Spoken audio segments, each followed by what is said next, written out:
On today's show, the Hawks lose in pretty dismal fashion to the Knicks on this Saturday afternoon/evening. We'll get into how it unfolded and more coming up.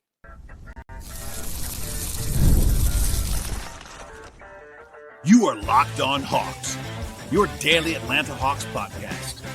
Part of the Locked On Podcast Network. Your team every day.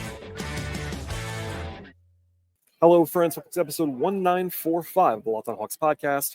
I am your host, Brad Rowland, coming to you on a Saturday evening into Sunday here in early April. And today's podcast is brought to you by the folks at FanDuel. Right now, if you're a new customer, you get $200 in bonus bets. If you're first about wins at FanDuel, the place to go is FanDuel.com to get started. I also want to encourage you at the top of the show, as I always do, to make your first listen each and every day. Check us out and subscribe to the podcast anywhere you find your podcasts. And if you are listening to this audio, you probably have already noticed this. If you're watching, you definitely have. I am recording this podcast from the Alamo Dome. Yes, the Alamo Dome in San Antonio, where I am on site covering the Final Four. Just honestly, just minutes after a pretty insane Houston Duke game that I won't go on about here, but a wild one. So forgive the background noise. The only way to get this podcast to you in any kind of timely fashion was going to be to do it as soon as they turn the music off, basically, in the arena on this Saturday. So forgive any background noise, and hopefully this is going to be a one-time thing. I will be recording again on Sunday from San Antonio, but it will be from a hotel rather than from an arena. So there's that. At any rate, we'll dive into what probably is going to be a shorter podcast because of the way this game transpired. But the Hawks lose to the Knicks 121-105 at home. And frankly, it was not that close. The Hawks now have lost 3 games in a row, 5 of the last 6. And at least 3 of those 5 losses have been pretty rough in some way. The loss to Houston was explainable on the road for sure. It's a good team. They did not play well at all against Miami. You cannot lose to Portland by 14 points at home, as we talked about earlier this week. The Dallas game was not a disaster in a vacuum, but also was very winnable, and the Hawks did not win it. And then today was pretty much a total no-show from the Hawks on this Saturday afternoon against the Knicks. They were underdogs in this game very narrowly after Jalen Brunson was ruled out, but this is a close game at the absolute worst for the Hawks, and they just did not show up and play well in this game. I'll try not to repeat myself too much along the way here, but a lot went wrong for Atlanta. The biggest thing probably was the defense. They had a 125 defensive rating in the game, which is really bad on its own. But if you watch this one, you will know that doesn't even come close to telling the story of how bad the results were for the defense. In the first 3 quarters, the Knicks had 108 points on 76 possessions. That's about a 142 defensive rating for the Hawks in 3 quarters. And basically the game was totally over at that point. So what I would say is that's more indicative of the way the Hawks play defense in this game. 142 is really, really bad. And then basically the fourth quarter was almost entirely garbage time. The Knicks scored 13 points in the fourth quarter. I guess the Hawks played a little bit better, but it just didn't matter. So basically I would have stopped my analysis for the most part after 3 quarters. And at that point, Atlanta was down by 28 points. And the 2-point shooting was actually relatively close between the Hawks and the Knicks. But the Knicks were 14 of 21 from 3. That's 67%. And they had 29 assists in 3 quarters. The Hawks were 11 of 36 from 3 in that same span. So they took 15 more threes, and they made 3 fewer threes. That's a big swing, obviously. So to be very, very, very clear here, none of this is what I'm about to say context-wise is going to absolve the poor defense or the poor offense.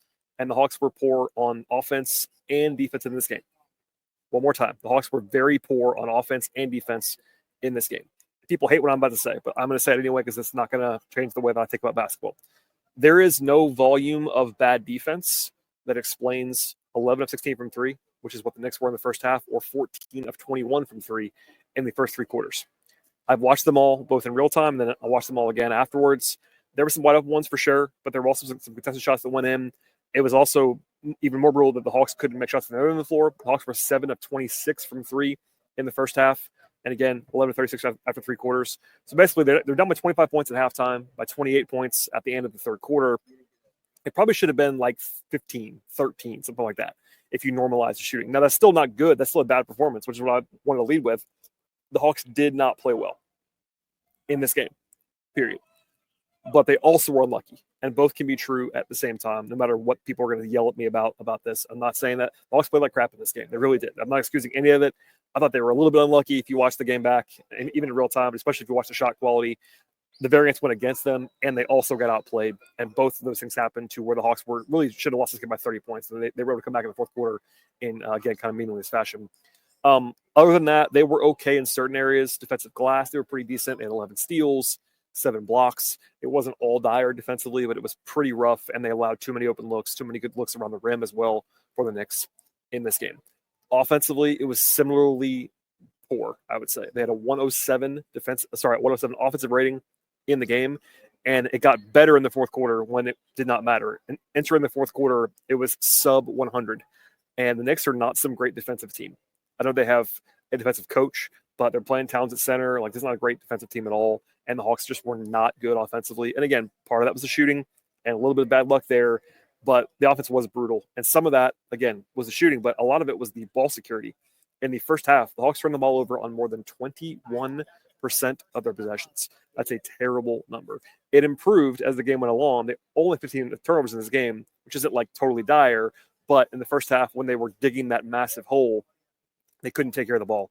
And honestly, if you just mirrored the results of what happened in the second half, you're not 25 points at halftime, like they quote unquote won the second half. And even the third quarter, which they weren't great in, what happened was the 3-point shooting normalized and the Hawks stopped turning the ball over. They didn't play great in the second half, but if you just don't get lit on fire with ball security and don't get lit on fire with bad shooting or great shooting for the other team, even when you don't play well, you don't get killed in a way the Hawks did not in the second half of this game. But they ended up being basically average or worse in every single offensive area: shooting, free throw creation, assist, turnovers, offensive rebounding. None of it was great. Some of it was not terrible, but again, no one basically played well outside of like maybe Trae Young in the first quarter. Dyson was okay, as we'll talk about later on, but it was largely just a lost game for the Hawks. And again, I'll probably be a little bit short on this one than I normally would be, but it was a performance that is hard to explain. I've been doing this every time I do a podcast about a bad loss now. Someone asks me about, is it the worst loss this season? No, I mean, the way that I think about it is, do you lose to a team that you should beat more so than a bad performance? But the fact the Hawks were down by 34 points in this game against the no Jalen Brunson, no Mitchell Robinson Knicks at home on normal rest is pretty brutal. The Hawks did not play well. It was not excusable at all. And as we're going to get into later on, now I never call anything a must win, but the Hawks need to win on Sunday to kind of even somewhat erase the bad taste in the mouth of the last 5-6 games. But we'll get into that more later on. That's all I have on the first segment of this podcast. We'll get into the more of the game flow and my more granular observations in a second. First, though, a word from our partners on the show. Today's show is brought to you by 5-Hour Energy. Daylight savings time may snuck up on you this year. If you're slipping in that lost hour of sleep, 5-Hour Energy has your back. The extra sunshine means more time for fun, but sometimes you need a little bit of an extra boost to power through, whether staying up late watching games or squeezing in a round of golf after work, or just perhaps trying to keep up with your busy day in general. 5-Hour Energy gives you the quick, refreshing pick-me-up whenever you happen to need it. You guys know that I have to be up late all the time to cover games, talk about them on the podcast, etc. And 5-Hour Energy is a huge factor in keeping me up the next day. With longer days, I love getting outside for a walk or a run as well, and Tropical Burst is a quick go-to for me for that boost that I am seeking, whether I'm at a game or traveling like I am right now. 5-Hour Energy also keeps it really easy to grab and keeps me feeling refreshed across the board. Head to 5hourenergy.com to find over 15 flavors to choose from, including watermelon, blue raspberry, peach mango, and the aforementioned Tropical Burst. You can even also build a 12-pack or a 24-pack right now and have it delivered directly to your door. Or if you need one right this second, grab a 5-Hour Energy shot at your local grocery or convenience store immediately. Stock up today and stay energized with 5-Hour Energy. Check it out at 5hourenergy.com. Today's show is brought to you by Wayfair. Spring is here, and that means it is also home project season for each and every one of us in some form or fashion. Whether you're refreshing a room in your house or tackling a full renovation on a big grand scale, Wayfair is the best kept secret for all things home improvement. From small updates like stylish cabinet hardware to major upgrades like new vanities or new sinks or outdoor lighting perhaps, Wayfair has your quality products for you for every single budget. I've been looking for some new furniture into my setup for my house, and with Wayfair, the selection is absolutely incredible. They have also free and fast shipping that makes everything so easy for you with no hauling heavy items from the store. I also love they have the top brands available like GE and Moen at great prices, and shopping is seamless at Wayfair, and I can find exactly what I need to fit my space and my style. Wayfair makes home improvement so easy, and you can get started right now at wayfair.com. That is Wayfair. That's Wayfair, wayfair.com. Wayfair, every style, every home. All right, we'll dive in now to the where this game flowed. And defensively, it was ugly early and often. The Knicks had 19 points in the first 11 trips. That made sense, honestly, with the way this game flowed. The Hawks were not crisp offensively early on. Trey did make some shots in the first quarter, kind of masked that a little bit. Also, one of the only bright spots in this game, if you want to say that, was that Trey set the all-time record for the Hawks in franchise for assists in a season. It's pretty much the only one he didn't already have, honestly. He's already been the career leader for a long time, despite being 26 years old. But this is the season award now for Trey as far as the record for the franchise in assists. There you go. Mo Gay had a nice start as well with a nice driving dunk. They actually started out with Mo on Karl-Anthony Towns defensively and had Okongwu in the help role, but that didn't really work at all. Okongwu had a pretty bad game, I thought, in this one. Mo was one of the brighter spots, but just didn't play very much, as we'll come back to later on. They brought Niang in first today after they had not been doing that recently, but that didn't really stump the tab at all. It was LeVert, Mann, Barlow. Krejci didn't play at all in the first quarter, but he did play in the second quarter and beyond within the rotation. But some of the lineup combinations did not work super well, as we'll get into later. Knicks put the Hawks down by 10 mid-quarter with an 8-0 run. Turnovers was a huge problem early on, 5 in the first 7 minutes. 3 of those from Okongwu. That was the weird thing about this game in a lot of ways. Trey Young has the ball in his hands quite a bit, obviously, for this team. He only had 3 turnovers. And usually when he only had 3 turnovers, the Hawks are not going to turn the ball over very much. But in this game, it was everybody else, basically. 4 for Okongwu, 3 for Niang in this one, 2 for Richeche. Just a lot of ball security stuff that was even beyond the primary initiation from the Hawks. They did have it stiffen defensively after the end the end of the first quarter to get back within 7. But, still ball security issues early on. Mann had a nightmare sequence in the second quarter where he saved the ball on the wrong side of the floor for a 3-point play for Towns. Barlow had 3 fouls in the first 5.5 minutes. Some of this was frustrating rotation stuff, but I still do not understand why they won't try Mo Gay with Don Barlow. As my friend Kevin Schnard pointed out I think it was on his podcast, or maybe it was on Twitter, just as a reminder, Mo Gay and Don Barlow played a lot of minutes in College Park together. We've seen that happen. I'm not saying that's a cure-all. It's definitely not. But the way that defensively they've been falling off without Okongwu on the court, in this game it was with Okongwu on the court as well. But I would have probably tried Mo more in this one than they actually did. Towns actually left the game for a while. He drew 4 fouls by himself in 5 minutes early in the second quarter. Left the game for a while, but even when he was off the floor in the locker room with a hand injury, the Hawks did not make a run. And in fact, they got killed in that stretch. A 17-1 run by the Knicks basically ended the game. Now, I would never say that in real time, but in the first half, looking back on it now, the game was over at that point. 17-1 run. A big part of that was the Hawks going to make a shot again. The Hawks were 1 of 10 from 3 to begin the second quarter. Here's a crazy stat for you. After 20 minutes of this game, the Hawks were 11 of 15 on 2-point shots. That's elite, 73%. That's a crazy high number. But they were down by 22 points. You have to be so bad everywhere else for that to be the case. And they were so bad. They had 11 turnovers in that span. Again, only 2 of those from Trey, 7 from Okongwu and Niang. That just cannot happen. In addition to that, bad shooting, bad turnovers, and the Knicks had a 150 offensive rating at that point in time. So the damage was done. The Hawks were basically drawing dead at that point in time, honestly, down by as many as 31 before halftime. They could have made a run potentially after halftime. They actually started Niang in the second half. Mo didn't play much till the very end, which, again, I didn't love in this game. They came out, and the lead was down to 22 with 10 minutes to go in the third quarter. It's okay, it's not impossible. We've seen the Hawks come back from 20-plus this year to win a game against Chicago, for instance. This is the NBA in the modern game. You make threes, you can come back. With that said, immediately when it was 22, it was an 11-0 run by the Knicks. And I literally wrote in my notes that basically ensures this game is over. And again, I didn't say that in public at the time because I'm not a fan of calling games that early, but it just felt like it was over at that point in time, and it was. The Hawks did shoot the ball better from 3-point range, and the results, like I said before, were just generally better in the second half, but they were still down by 28 after 3 quarters, and they just could not get the requisite stops to kind of make any kind of run. Honestly, this is very basic analysis. When you're down by 30 points, you have to get a ton of stops and make a ton of shots. It's got to be fluky in the opposite direction. It just did not happen at all. Not much to add about the fourth quarter other than they started Mo Gay. He hadn't played in 2.5 quarters. He played some center in the fourth, which, I'm not sure if that's going to be indicative of anything else. People have been calling for that. I am less calling for Mo to play center than I am to play with Don Barlow. That's probably what I would do, because I don't think Mo is an anchor defensively either. He's really he's a better defender than Don Barlow no matter what. But I think of Mo as much more of a help defender. And I think the second unit, Okongwu's not a great defender either, but he's definitely a lot better than Barlow is. And the results have been really bad without Okongwu on the court. I think giving Barlow some help and those lineups with some help, generally speaking, because look, the theory of the case of those second units with Trey and Veet and Niang and Barlow is like they better score a lot of points. And if they don't, it's going to get ugly, and it hasn't happened in recent days.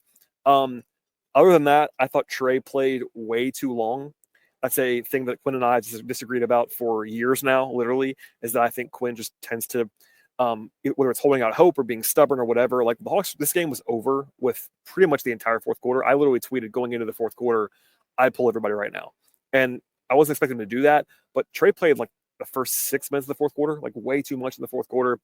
By the way, and I don't say that in a vacuum, they also play again tomorrow. Like at some point, it's like, all right, this game is over. Let's punt this one and focus on tomorrow, be fresh legs, all those things. They didn't do that. And again, if you watch this game, you will know this. The Hawks were down by 29 points with 7 minutes to go.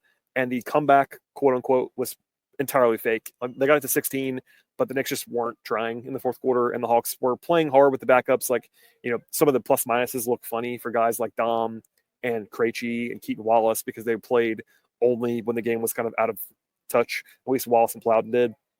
But, I don't make much of that. I mean, it was good to see Keaton and Daquan play. But other than that, I will leave it there for now.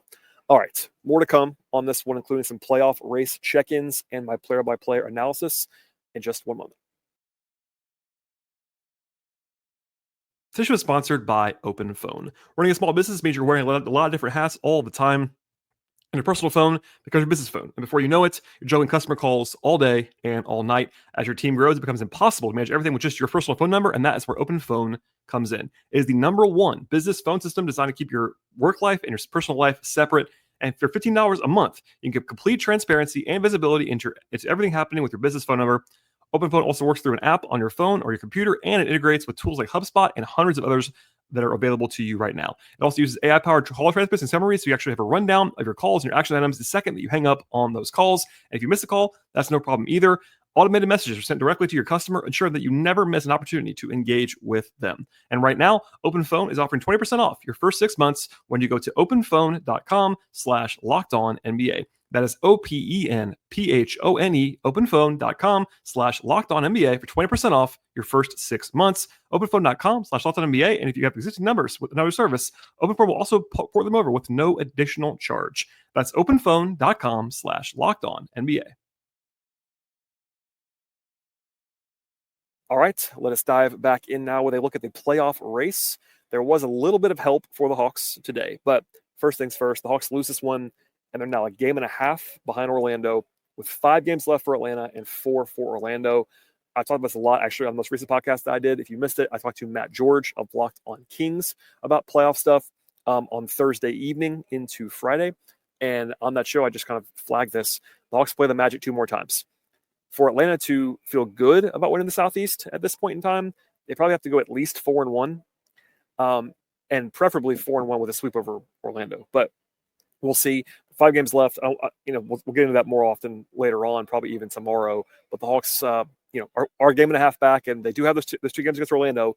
But if you're looking and dreaming about the 7 seed, it's taken a hit in recent days. On the bright side, they are still a game ahead of Chicago, and the Hawks do have. They've not clinched it, but they are certainly in the driver's seat for the tiebreaker against Chicago and a two-team tiebreaker, so they have a slight edge there as well. And the Heat lost tonight in overtime to the Bucks. So Miami is now a game and a half behind Atlanta and back in the 10 spot. Also of note, the Kings are 2 games ahead of Chicago and 2.5 games ahead of Miami right now for draft position. I won't go into this with any more depth than this. I'll just say this. It's important for Sacramento to finish ahead of Chicago and Miami for Hawks draft purposes. They have to get into play-in as well, but it's not just that. They also need to be ahead of the East teams that are not in the playoffs. We'll get to that later on. Okay. To the player-by-player evaluations, this will be fast. Not much positive in this one for Atlanta. I mentioned before the plus minuses were kind of kind to guys like Dom and Veit who played in the fourth quarter, but not much to make of that whatsoever. Veit at 8 points at 2 threes. I think defensively he's been rough for a while, but I thought he was okay in this game. I don't love the theory of the case of Veit playing basically only with Trey. I don't really understand that. Like Veit's primary value, other than shooting, is like as a ball mover, and they need that less with Trey on the court. Just a small nitpick there. I thought Dom was not the problem, but he did foul too much in this game. Wallace and Plowden were fine when they played. Terrence Mann, other than one really bad stretch in the second quarter, was pretty good. I thought actually one of the better guys for the Hawks in this game. Had 14 points, 6 rebounds in 21 minutes, made some shots, which most guys did not do in this one. Niang, I thought was brutal, honestly. 13 points on 16 shots. He was 3 of 13 from 3, which, by the way, I am fine with. That's one thing that I will not criticize Niang for, is shooting a lot. Because if he's open from 3, the Hawks want him to shoot that shot. He's their best shooter, full stop, right now. 40% career three-point shooter. Like, he's a great shooter. He didn't make shots today. The unfortunate part about Niang right now is that if he's not making threes, it's tough for him to contribute at a high level. 3 turnovers, bad defense, a rough night all around for George.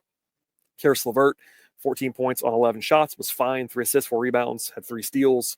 One of their better bright spots as well. I thought Mann and LeVert were probably the 2 best overall compared to their normal baselines in this game, other than maybe Mo Gay in a small sample size. Speaking of Mo, 17 minutes, 6 points, 3 rebounds, an assist, and a steal. 17 minutes is probably misleading. He played essentially 5.5, 6 minutes of competitive basketball. In the fourth, he played the entire fourth quarter. I want Mo to play more. I do think that there are some people talking about Mo like he's a savior, and he's just not that. But I do think that he would be beneficial on those bench units. So we'll see if that happens at all in the future. Okongwu, I thought was really bad, honestly. Probably his worst game in a long time, in my opinion. 6 points, 5 rebounds, 2 assists, 4 fouls, and 4 turnovers in 27 minutes. Just was a non-factor in this one on offense and defense. Look, he wasn't alone. A lot of guys did not play well, but I thought it was particularly weirdly not a good game for Okongwu against a team where he had to be good, honestly, against Towns. Ricochet was fine, 12 points, 4 rebounds, an assist and a block. Not his best defensive work, I didn't think, in this game, but made some shots. Was not one of the weaknesses, just wasn't a huge strength either. Dyson, 12 points, 2 steals, a block, an assist. He was quiet in this one offensively, made some plays as a defender, as he almost always does in the first half in particular, but other than that, not his best shining effort in this one. And then Trey had a good first quarter and then was not very good after that, as most guys weren't. 16 points to lead the Hawks, but that's not a huge statement. 9 assists, 1 steal. Trey wasn't the problem, but he also stopped making shots in the way that most guys did along the way in this game. So obviously, if you didn't watch this one to forget for sure, and hopefully this will be a bounce back spot for the Hawks on Sunday. Speaking of that, the Hawks play a 6 o'clock Eastern game on Sunday. It's part of the reason why they played so early on Saturdays, because they have a quick early game on Sunday. It's still in Atlanta. It's back-to-back, no travel, but still. The Jazz come in, and on paper, that's a very good thing for the Hawks because the Jazz are bad. Now, if you listen to the podcast regularly, you will know I'm a fan of pointing out that nothing is assured in the NBA. We see teams that are big underdogs win. We see teams that are big favorites lose. It happens. It happens. It happens. With that said, the Jazz are 1-18 in the last 19 games, and their only win was at home over Washington. So they're not trying to win. In fact, they're actively not trying to win. But the Hawks do have a rest disadvantage in this game, and they're playing poorly enough right now to where nothing is given at all on Sunday. Now, they're going to be favored by a lot, barring a surprise on the injury report that we won't know until Sunday afternoon when the Hawks have to post that injury report on a back-to-back. But barring craziness there, the Hawks will be the healthier team, even as crazy as that is, without Jalen, without Capella, without Nance. The Jazz are without Lauri Markkanen, Walker Kessler, John Collins, and Jordan Clarkson, among others, on their injury report. And needless to say, this is a game that the Hawks really need to win. Even though, obviously it's not I don't use the word must win, generally speaking. If the Hawks want to be the 7 seed, they need to win on Sunday. It's a game that it could not be a more favorable. The only way it could be more favorable on paper would be if they were on full rest versus a back-to-back. But everything else, from opponent to location to injury status for the opponent, points to the Hawks being in a good spot on Sunday, but they have to go out and win the game. So we'll see how that one transpires. Again, I'll have a breakdown as I always do on the podcast, and I will have it probably from the hotel rather than from the Alamo Dome on Sunday evening. All right, everybody, lots of stuff to unload on you there. I want to get this podcast to you as quickly as possible. It's still very late into the night, so my apologies for the delay on that, but it's kind of a one-off, and of course it's the 2-game situation here at the Final Four on Saturday. So I've been in the building for a long time. In fact, I watched the entire Hawks game from the Alamo Dome on this Saturday. So hopefully you were patient enough to find the podcast and listen to it before the game on Sunday. I appreciate everyone for listening to the show. Please subscribe to the podcast anywhere you find your podcasts. That includes Apple, Spotify, etc. Please tell your friends about the show as well. Follow us on social media at Locked On Hawks. And without any further delay, we'll sign off now. Thanks for listening, everybody, and we'll see you after the game on Sunday.